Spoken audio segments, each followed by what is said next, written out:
নবীকে ভালোবেসে আল্লাহর উপরে তাওয়াক্কাল করে আল্লাহর উপরে বিচার করে সবর করে যাবেন। এটা হচ্ছে ঈমানের ন্যূনতম স্তর। আমার নবী বলছেন ঈমানের সর্বোচ্চ স্তর হচ্ছে তুমি যখন কোনো ভুল কাজ দেখবে, ভুল জিনিস দেখবে, সর্বপ্রথম সেটাকে হাত দিয়ে বাধা দেবে, তারপরে মুখ দিয়ে বলবে, তারপরেও যদি সেটা না হয় অন্তর থেকে ঘৃণা করে তখন সেখান থেকে সরে আসবে। এটা আমাকে আপনাকে আল্লাহর নবী শিক্ষা দিয়ে গেছে। আল্লাহ নবী দয়া নবী রহমাতুল লিল আলামিন দুনিয়ায় আসবেন। আমার আল্লাহ পাক আমার নবীকে অন্যান্য মানুষের মতো করে পাঠায়নি, অন্যান্য বাচ্চার মতো করে পাঠায়নি। দুনিয়ার জমিনে আমার আল্লাহ পাক আমার নবীকে অন্যান্য বাচ্চাদের মতো আমার আমিনা মায়ের গর্ভে ধারণ করায়নি। আম্মা জান আমিনা বলেন আমার লাল যখন আমার কোলে ছিল, আমার গর্ভে ছিল, অন্যান্য মায়েদের যেমন কষ্ট হতো আমি আমিনা আমার সেই কষ্ট হতো না। দুনিয়ার জমিনে যখন আমার দুলাল দুনিয়ার জমিনে যখন ভূমিষ্ঠ হয় আমি আমিনা দেখেছিলাম আমার লাল যখন আসে আমার নবীর সাথে আমার লালের কোনো কানেকশন ছিল না। আমি দেখেছিলাম আমার লাল যখন দুনিয়ায় এসেছিল আমি দেখেছিলাম আমার লালের শরীর থেকে নূর বের হয়ে আমার ঘরটা আলোয় আলোকিত হয়েছিল। আর তো জোরে বলা যাবে না নারায়ে তাকবীর, নারায়ে তাকবীর। সেই নবীর আলোচনা জন্ম শুরু করলাম। আল্লাহর নবী যখন দুনিয়ায় আসলেন তখন তার শরীরে কোনো কানেকশন ছিল না মায়ের সাথে।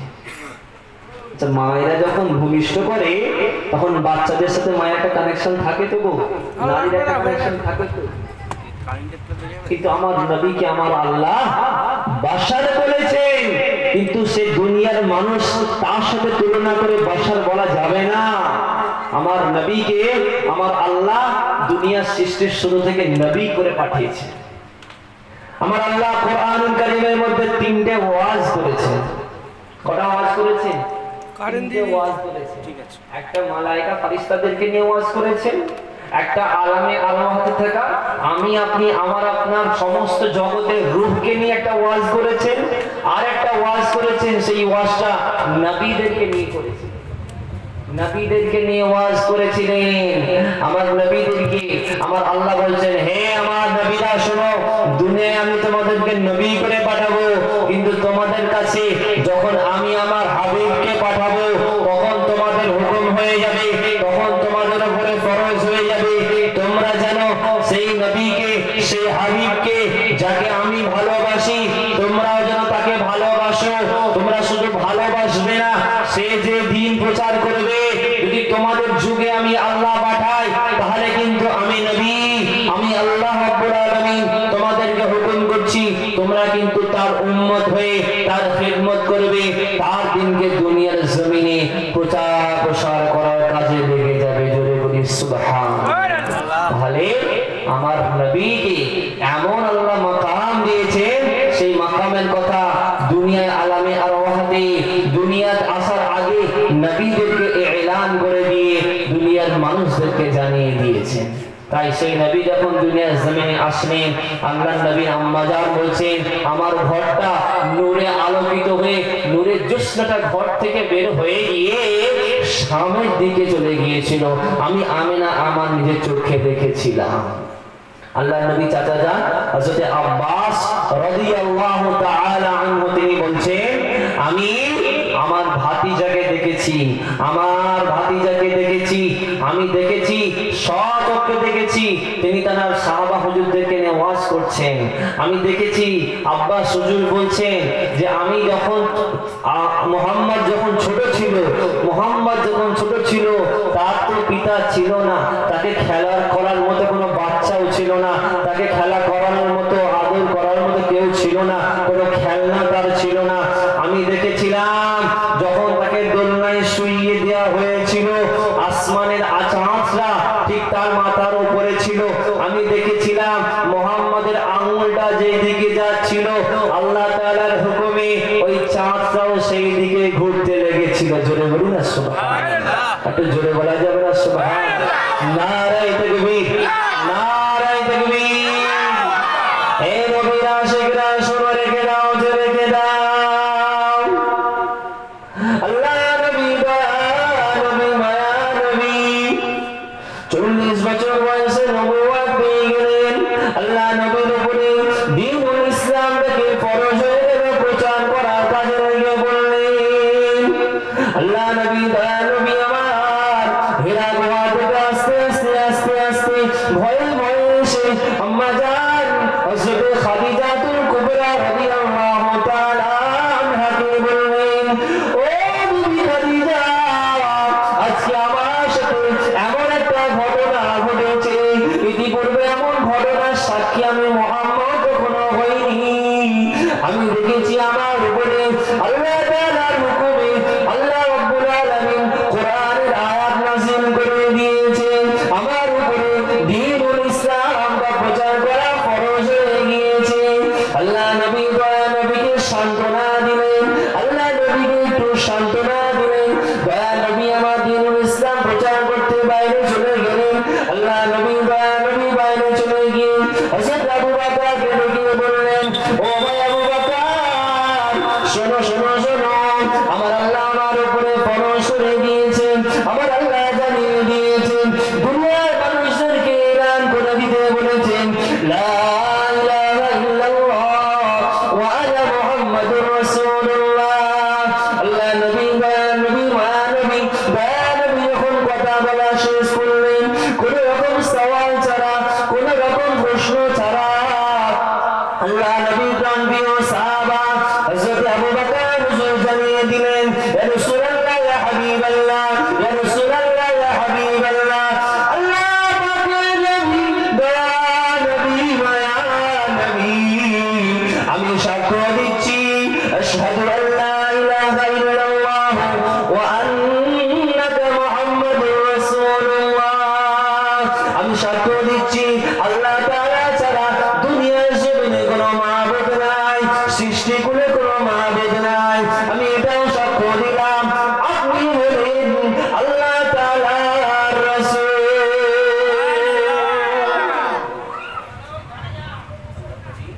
সর্বপ্রথম আবু বকরকে দাওয়াত দিলেন। আবু বকর হুজুর ইসলাম কবুল করে নিলেন। আস্তে আস্তে আস্তে আস্তে আস্তে আস্তে মুসলিমদের সংখ্যা 49টায় গিয়ে দাঁড়ানো।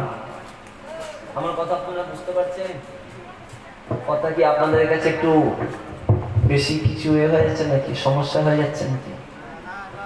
সামান্য ভাষা নিয়ে কথা বলছি আপনাদেরকে, এমন কিছু হাই লেভেলের ভাষা আপনাদের সামনে ইউজ করছি না, চলতি ভাষায় কথা বলার চেষ্টা করছি আপনাদের কাছে। রাসূলের সিরাতটা বর্ণনা করছে, রাসূল কিভাবে ছিলেন, কি আদর্শ নিয়ে দুনিয়ার জমিনে মানুষকে আমাদের কাছে খুলুকুন আযীম বলে পরিচয় লাভ করেছেন, যার লাকাব আমার আল্লাহ কোরআনুল কারীমে দিয়েছে।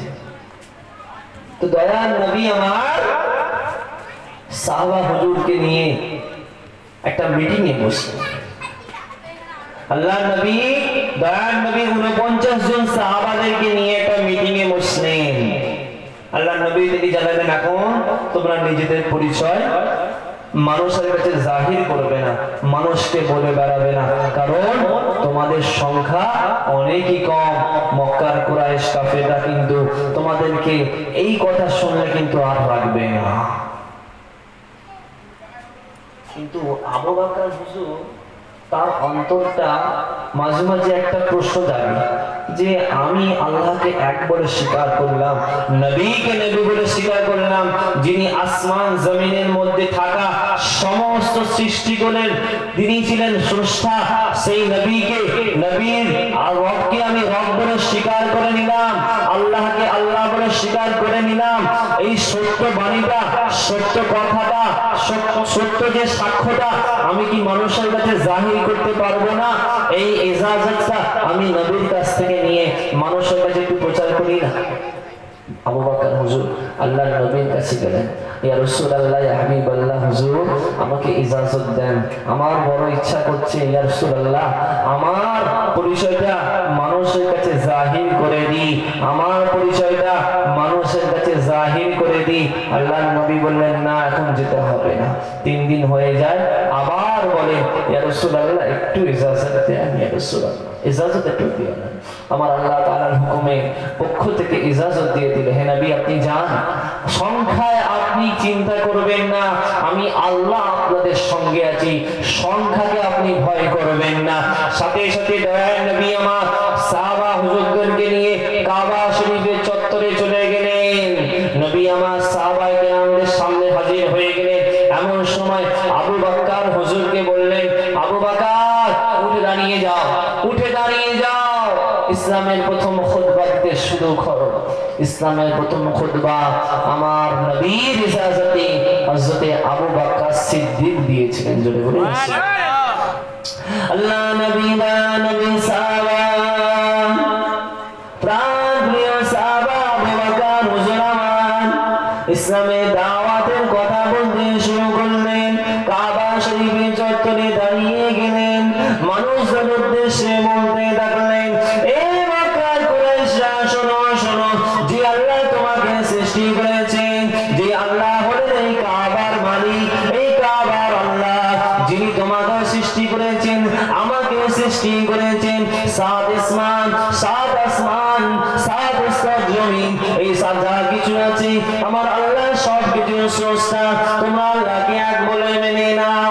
আর আমার আল্লাহ দুনিয়ার জমিনে যাকে নবী করে পাঠিয়েছেন, যাকে রাসূল করে পাঠিয়েছেন, যাকে হাবিব বলে লাকাব দিয়ে দিয়েছেন, তাকে আল্লাহ নবী বলে স্বীকার করে নাও। এমন কথা বলতে দেরি হয়ে যায়, সাথে সাথে সাথে সাথে মক্কার কুরাইশ কাফেররা হাজির হয়ে যায়। আল্লাহ নবীকে ছুটতে থাকে, আল্লাহ নবীকে আঘাত করতে থাকে, আবু বকর হুজুরকে আঘাত করতে থাকে, সাহাবায়ে কেরামদেরকে আঘাত করতে থাকে। এমন সময় দেখা যায় নবী আমার কাবা শরীফের চত্বরে পড়ে যায়। এমন সময় দেখা যায় আবু বকর হুজুর কাবা শরীফের চত্বরে পড়ে যায়। উপস্থিত সাহাবায়ে কেরামদের মধ্যে থেকে কোনো কিছু সাহাবা আল্লাহ নবীকে সেখান থেকে তুলে নিয়ে গিয়ে অন্য জায়গায় চলে যায়।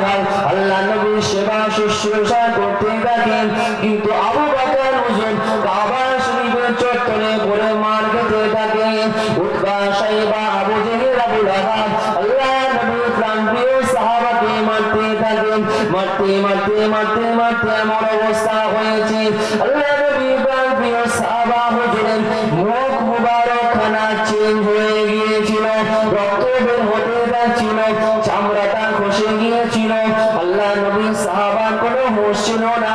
এমন সময় দেখা যায় আবু বকর হুজুরের আম্মা জান দৌড়ে দৌড়ে দৌড়ে এসে দেখতে পায় তার সন্তান কাবা শরীফের সামনে পড়ে মার খাচ্ছে।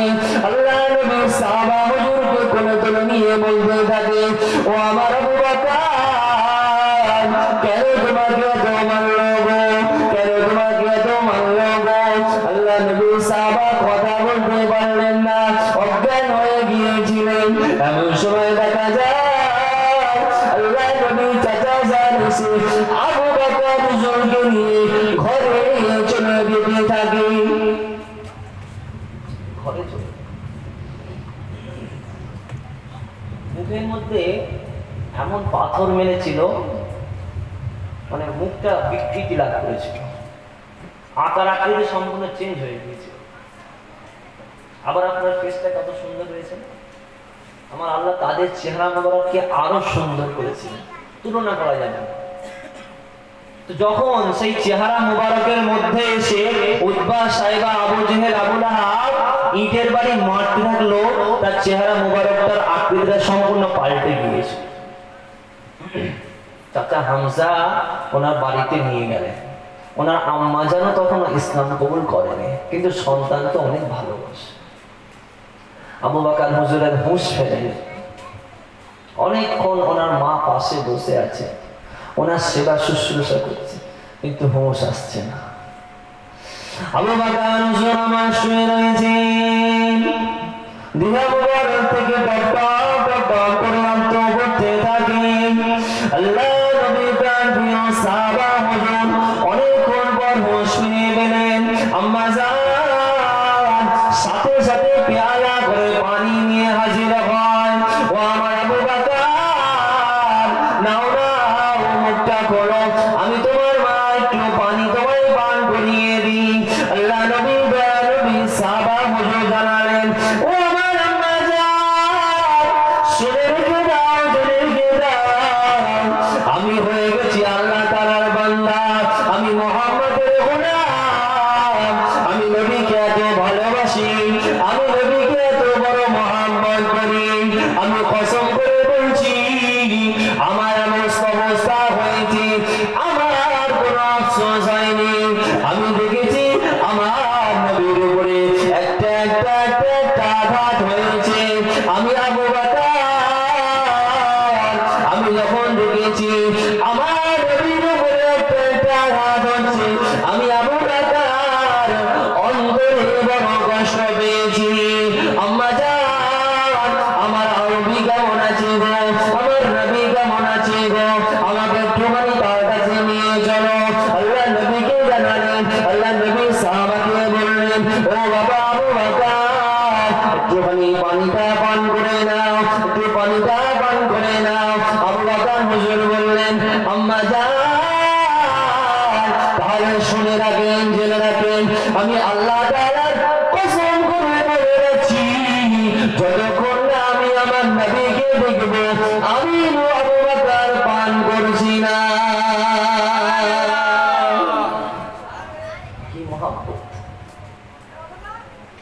মৃত্যু শয্যার অবস্থা, এত মার মেরেছে, তখন বলছে আমি নবীকে না দেখা পর্যন্ত কিচ্ছু খাবো না।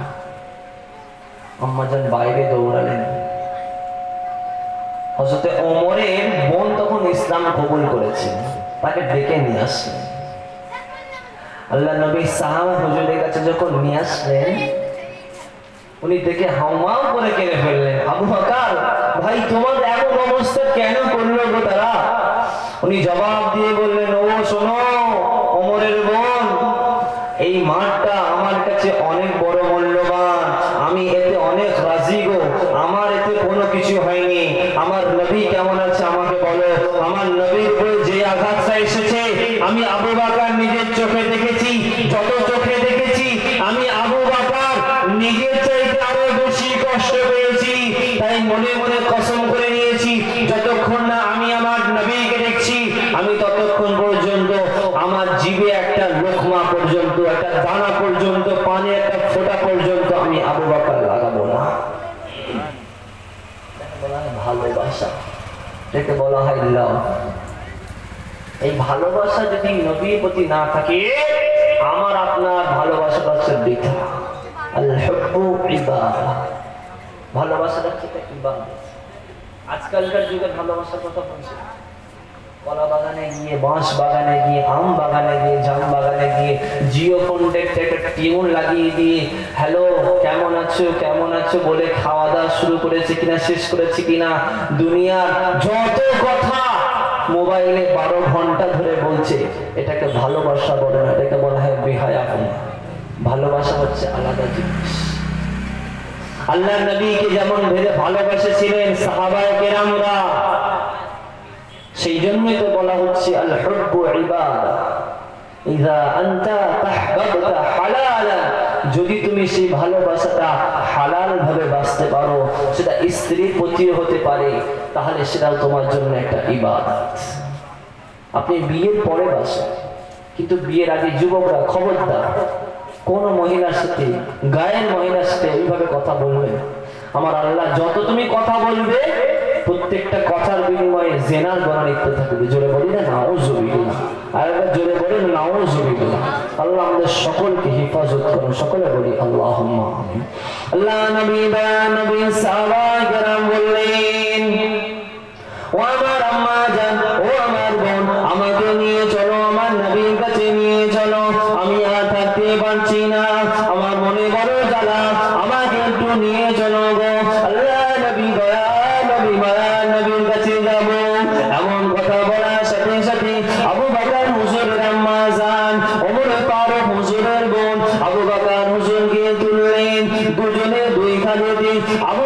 হুজুরের হাত দুখানা রাখলেন, আস্তে আস্তে আস্তে আস্তে গুটি গুটি পায়ে সামনের দিকে এগিয়ে যায়।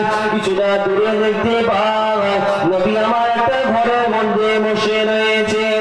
হুজুর আমার বলেন, আমি আবু বকর যখন আল্লাহ নবীর চেহারা মুবারক করা দেখেছিলাম, আমার কষ্টটা আমি ভুলে গিয়েছি। আল্লাহ নবীর সাহাবা হুজুর যখন সামনের দিকে এগিয়ে যায়, আল্লাহ নবীর কাছে গিয়ে বসলেন। আল্লাহ নবীকে সালাম কানা দিয়ে বললেন, আসসালাতু ওয়াসসালামু আলাইকা ইয়া রাসূলুল্লাহ, আসসালাতু ওয়াসসালামু আলাইকা ইয়া হাবিবাল্লাহ।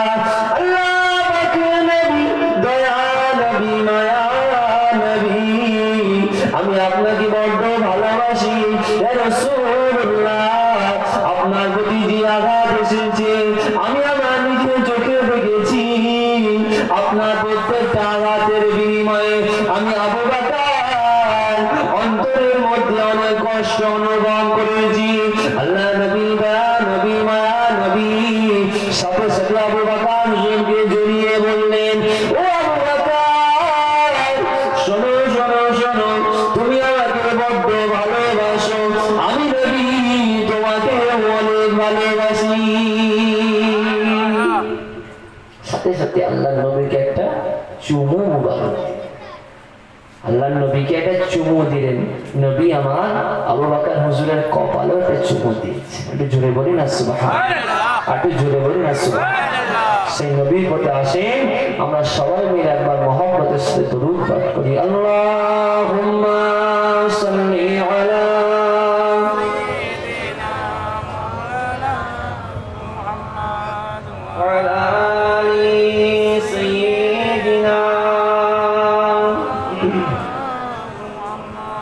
اللهم صل على سيدنا مولانا محمد وعلى سيدنا مولانا محمد वो शहरे मोहब्बत जहाँ मुस्तफा है वहीं घर बसाने को दिल चाहता है। वो शहरे मोहब्बत जहाँ मुस्तफा है वहीं घर बनाने को दिल चाहता है। वो सोने से कम कर, वो चांदी से माटी, वो सोने से कम कर, वो चांदी से माटी, नजर में बसाने को दिल चाहता है। नजर में बसाने को दिल चाहता है। जो पूछा नबी ने कि कुछ घर पे छोड़ा, तो सिद्दीक़ अकबर के होठों पे आया। जो पूछा नबी ने कि कुछ घर पे छोड़ा, तो सिद्दीक़ अकबर के होठों पे आया। जहाँ मालो दौलत के क्या है हकीकत, जहाँ मालो दौलत के क्या है हकीकत, वही जा लुटाने को दिल चाहता है। वो शहरे मोहब्बत जहाँ मुस्तफा है वही घर बसाने दिल चाहता है। सितारों से ये चाँद के कहता है हरदम, सितारों से ये चाँद के कहता है हरदम, तुम्हें क्या बताए वो टुकड़ों का आलम। इशारे में आका के इतना मजा था, इशारे में आका के इतना मजा था कि फिर टूट जाने को दिल चाहता है। वो शहरे मोहब्बत जहाँ मुस्तफा है, वही दिल लुटाने को जी चाहता है। अल्लाहुम्मा सल्ली अला सय्यिदिना मौलाना मुहम्मद व अला आलि सय्यिदिना मौलाना मुहम्मद। আল্লাহ নবীর প্রতি সেই ভালোবাসা আমাকে আপনাকে রাখতে হবে। আমার পরবর্তীতে ওয়াইজিগণ আসবেন, আলেম আসবেন, আমন্ত্রিত বক্তা, প্রধান বক্তা তিনি আসবেন। পিরজাদা রাকিবুল আজিজ ভাই উনি আসবেন, কিছুক্ষণের মধ্যে হাজির হবে। আপনারা সবাই তার গুরুত্ব আলোচনা শুনবেন। শুধু শুনলে হবে না বাবাজিরা আমার, নিজের মধ্যে সেই আমলটা বাস্তবায়িত করতে হবে। সাহাবায়ে কেরাম হুজুররা আল্লাহর নবীকে অনুসরণ অনুকরণ করতেন। অনুসরণ কাকে বলে আর অনুকরণ কাকে বলে আমি আপনি একটু জানতে চান, তাই না? আমি খালি বলে যাচ্ছি অনুসরণ করতে হবে, অনুকরণ করতে হবে, আনুগত্য করতে হবে। এই তিনটি বিষয়কে আপনাকে বুঝতে হবে। আনুগত্য আল্লাহ করতে হবে। কার? আল্লাহ তাআলা বলছেন আতিউল্লাহ ওয়া আতিউর রাসূল। দুটোই শব্দ কিন্তু নবীর জন্য ব্যবহার করেছেন, আল্লাহ নিজের জন্য ব্যবহার করেছেন। কিন্তু দুটো শব্দ অর্থ কিন্তু দুটোর মিনিং কিন্তু এক নয়। শব্দ এক কিন্তু মিনিং এক নয়। যদি বলেন কিভাবে? আল্লাহ তাআলা নিজের জন্য বলছেন আতিউল্লাহ, তোমরা আল্লাহ তাআলার আনুগত্য করো, ওয়া আতিউর রাসূল। তাহলে আতিউ শব্দটা কবার আসলো গো? দুবার এসে গেছে। তাকবীর দেন, নারে তাকবীর, আল্লাহু আকবার। আরে যে তাকবীর দেন, নারে তাকবীর, নারে তাকবীর। পিরজাদা রাকিবুল আজিজ সাহেব না